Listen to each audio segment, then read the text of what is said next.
Assalamualaikum warahmatullahi wabarakatuh. Selamat pagi para sedulur YouTube. Ketemu lagi dengan saya Agung Wijanarko.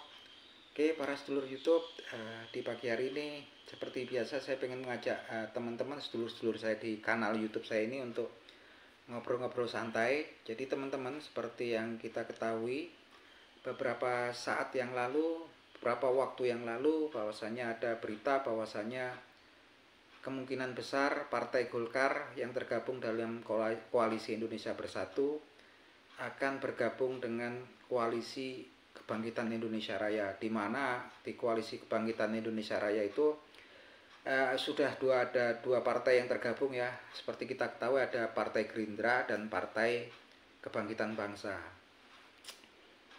Tampaknya juga kalaupun mereka memang sudah ada komunikasi, tampaknya juga akan susah ya, akan agak susah untuk terjadi kesepakatan kalau menurut pandangan saya. Karena seperti yang kita tahu, Golkar adalah salah satu partai yang memiliki anggota DPR, MPR yang besar untuk saat ini.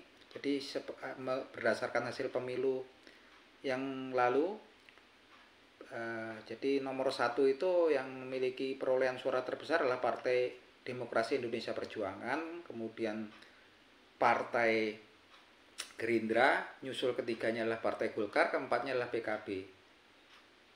Nah, seperti yang kita lihat, Koalisi Kebangkitan Indonesia Raya ini yang memiliki pengusungnya adalah dua partai besar, yaitu Gerindra dan PKB. Mereka sepertinya dari awal frame-nya sudah jelas, mereka memiliki capres dan cawapres yang memang sepertinya sudah disepakati oleh mereka, di mana gambarannya adalah capresnya adalah Prabowo Subianto dan cawapresnya adalah Muhaimin Iskandar. Nah, ketika Golkar ini mau masuk, karena Golkar ini kita ketahui juga memiliki suara yang sangat besar, perolehan suara nomor 3 besar di negara ini pada pemilu beberapa tahun yang silam. Golkar sendiri memiliki capres sendiri ya. Partai Golkar sepertinya memang juga memiliki capres sendiri, yaitu Erlangga Hartarto, pemimpin Partai Golkar saat ini ya gitu kan. Nah, tentunya akan sangat susah karena memang partai politik itu seperti yang kita tahu biasanya membentuk koalisi atau bergabung gitu karena memang mereka masing-masing memiliki kepentingan masing-masing ya, dan tentunya salah satu kepentingan utama dari satu partai politik yang nggak bisa memang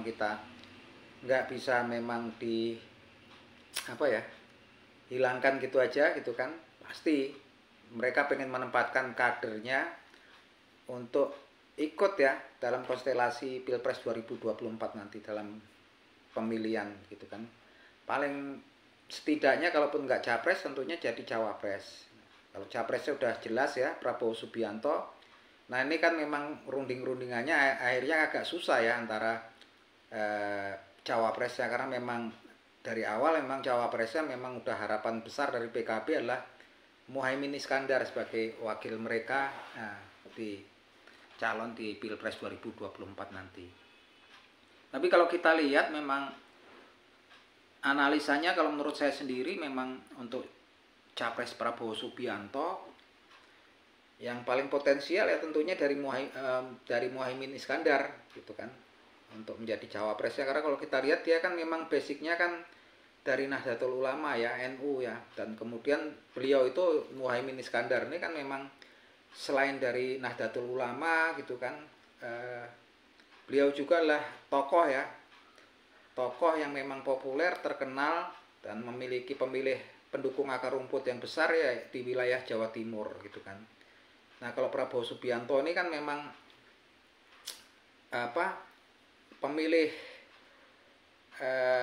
pemilih awal beliau adalah salah satunya dulu yang kuatnya di Jawa Barat, kemudian kan dari provinsi DKI Jakarta, Banten, juga Sumatera gitu kan.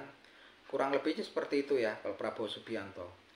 Lebih umum ya gitu kan, lebih luas sebetulnya, tapi memang kalau Jawa Timur kita kan masih tanda tanya, tapi yang jelas ketika beliau memilih cawapresnya Muhaimin Iskandar tentunya udah pas kalau menurut saya, karena memang dibandingkan Erlangga Hartarto yang juga kayaknya popularitasnya lebih umum kayak mirip Prabowo Subianto, Muhaimin Iskandar ini selain tokoh NU gitu kan. Beliau juga populer dan banyak pemilih akar rumputnya dari Jawa Timur. Dan Jawa Timur itu salah satu provinsi di Indonesia yang juga terpadat di Indonesia ya. Dan bahkan beberapa kali pemilu memang hampir nyaris gitu kan.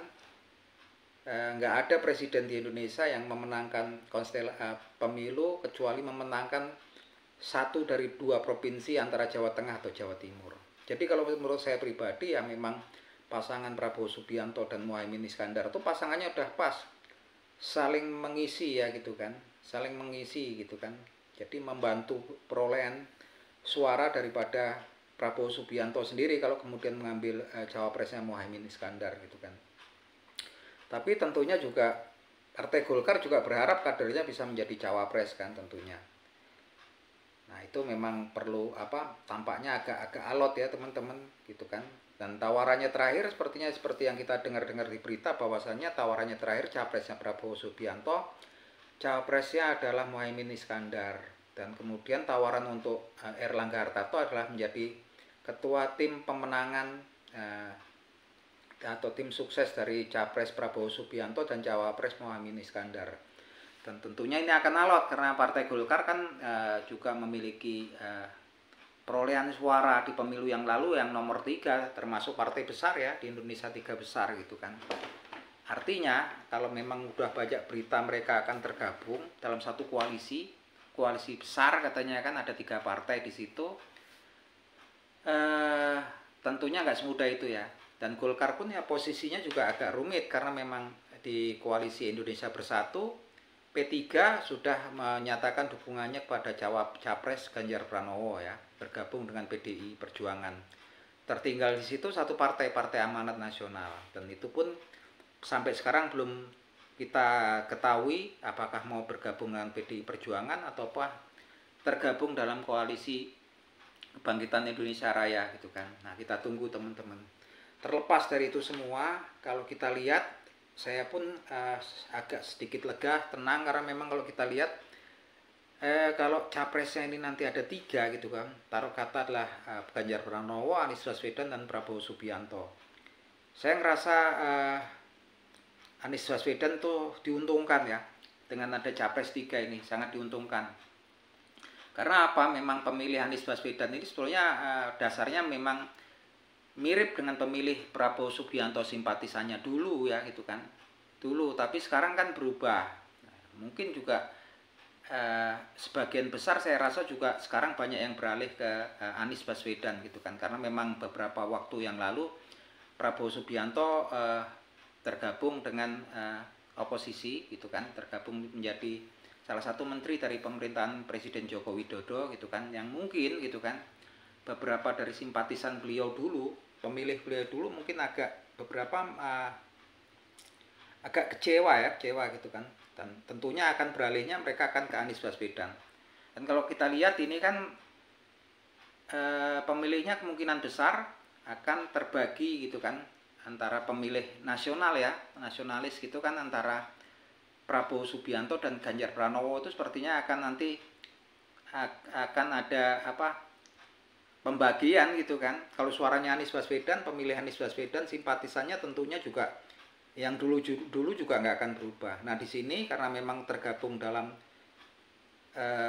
koalisi dalam partai-partai yang memang satu komando dari tokoh sentral negara kita ini kan, kemungkinan besar justru mereka suaranya akan terpecah kan. Kalau menurut saya pribadi seperti itu, dan ini menguntungkan daripada kubu Anies Baswedan gitu kan dalam konsep Pilpres 2024 nanti. Itu pendapat saya pribadi gitu kan. Jadi sebetulnya kalau ada 3, sebetulnya yang diuntungkan adalah kubu Anies Baswedan gitu kan. Terlepas dari itu, apapun itu gitu kan, kita juga menunggu Anies Baswedan ini cawapresnya juga sepertinya alot ya teman-teman. Karena memang cawapresnya ini kalau menurut saya memang kalau bisa ngambilnya memang di daerah-daerah yang memang Anies Baswedan itu lemah gitu kan.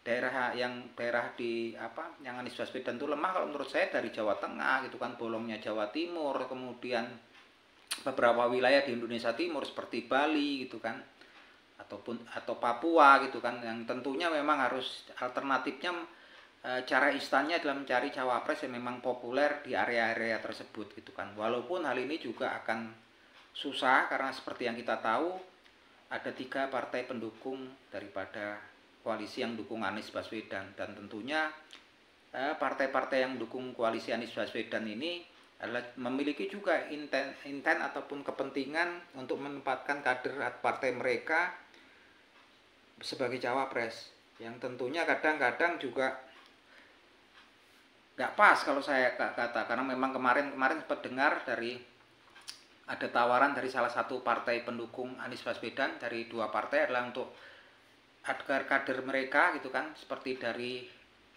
Partai Keadilan juga dari Partai Demokrat, sempat ada rumor tawaran dari kader partai mereka untuk menjadi cawapres daripada Anies Baswedan. Walaupun kalau kita tahu Partai Nasdem juga secara terbuka Bapak Surya Paloh sudah memberikan kebebasan kepada Anies Baswedan untuk memilih cawapresnya sendiri gitu kan. Tapi kalau kita lihat kemudian kemungkinan kemarin ada cawapres dari Partai Keadilan ataupun Partai Demokrat, sebetulnya pendukungnya juga nggak akan menambah, kemungkinan nggak akan menambah perolehan suara Anies Baswedan, karena kalau Partai Keadilan kan memang pemilih akar rumputnya sama dengan pemilih Anies Baswedan, dan popularitasnya juga biasanya di Jawa Barat, Banten, DKI Jakarta, sama Sumatera. Artinya itu secara signifikan nggak begitu menguntungkan untuk penambahan suara Anies Baswedan di Pilpres 2024 nanti. Begitupun calon dari Partai Demokrat kan memang juga kurang lebihnya mirip pemilih mereka kan. Kalau menurut hemat saya pribadi memang harus seorang tokoh yang memang kuat itu kan di Indonesia Timur ataupun di Jawa Timur gitu kan. Tapi tentunya juga akan susah karena memang partai politik juga memiliki kepentingan untuk menempatkan kader-kader terbaik mereka untuk ikut dalam Pilpres 2024 nanti, dan mereka tentunya juga berharap memiliki kader ya juga ikut menjalankan roda pemerintahan. Nah, hal-hal seperti ini ya kalau nggak berkepala dingin tentunya akan sedikit merugikan bagi proses strategi pemenangan Anies Baswedan di Pilpres 2024 nanti.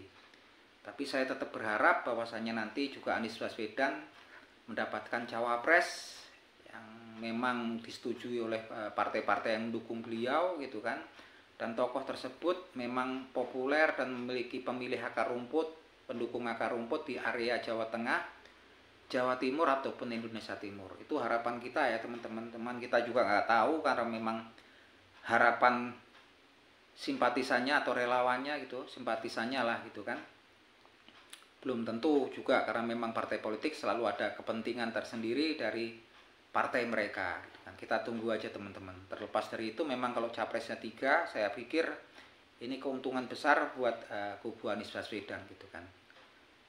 Dan teman-teman, saya selalu berharap, selalu membantu ataupun mendukung Anies Baswedan. Saya sendiri sebagai simpatisan Anies Baswedan untuk mendukung beliau dengan membuat konten-konten yang memberikan informasi yang betul tentang fakta tentang beliau gitu kan, dan juga memberitakan hal-hal yang positif yang pernah beliau lakukan gitu kan.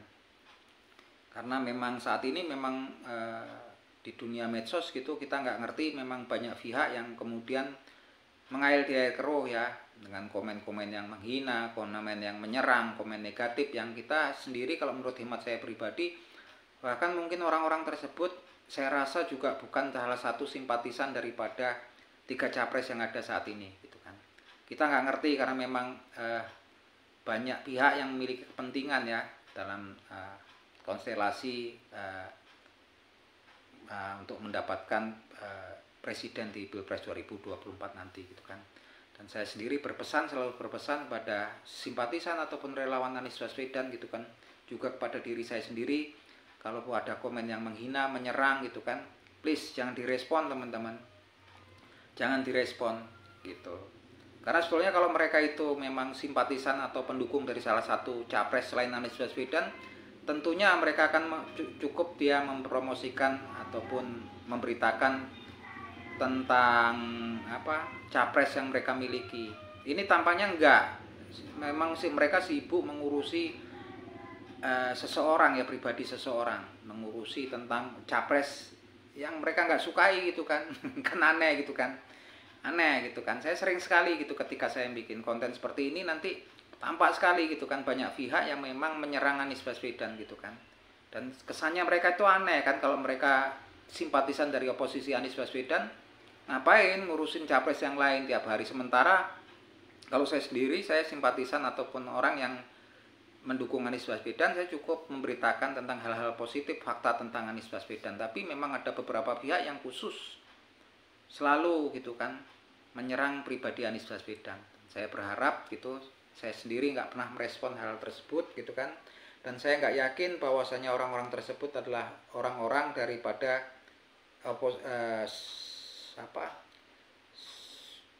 pendukung ataupun simpatisan daripada capres yang lain. Saya nggak percaya itu, bahkan itu mungkin orang-orang lain, orang-orang yang memang membuat berita-berita bohong itu adalah orang-orang yang memang kita nggak ngerti kan backgroundnya seperti apa, dan memang kita tahu kan memang banyak pihak yang sebetulnya memiliki kepentingan ya, walaupun mereka di luar salah satu pendukung ataupun simpatisan daripada capres-capres yang ada itu kan.